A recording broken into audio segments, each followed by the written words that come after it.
In this video, we're going to focus on the concept of linking from the perspective of the hierarchy view. Now, linking has already been discussed in a previous video where we were talking about the project view, and really the concept is exactly the same. So if you're really trying to get up to speed on it, you probably should go check out that video, but I did want to just quickly overview it here in case all you were watching was just the hierarchy view videos.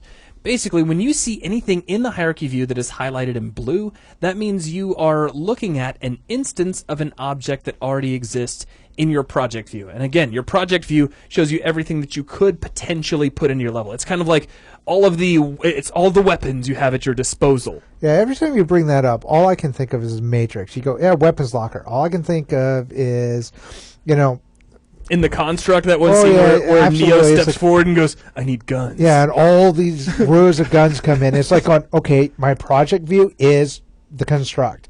I take all the guns that I need, and I load them up in my duffel, stuff them inside my trench coat, and I get ready to walk through a lobby.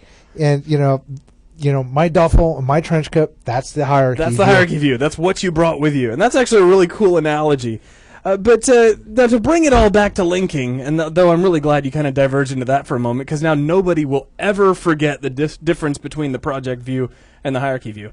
Linking is just a way to have a correlation between what's going on, what exists in your project view, and what you see in your hierarchy view. So if we were to come over into, say, my prefabs and take a look at our camp, this is the prefab that is currently connected to the blue camp sitting over in our hierarchy.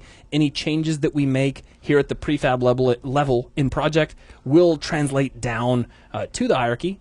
And of course, we could make changes here at the hierarchy level and then come over to the inspector and apply those changes all the way back up. We could revert back to the original version if we had made any changes. And if we just don't know where that prefab sits and we're confused, we can click on select and that will highlight it for us. And that's just a really quick look at linking at a glance. Again, if you want to see a much more in-depth discussion of linking, jump back a few videos to where we were talking about linking in the project view. But I wanted to make sure that we did get to discuss it here to a certain degree. Well, yeah, it's such an important concept to get your head around, because it will become crucial as you develop more and more complex games. That's right. So that is going to wrap things up for this video. Thanks a lot.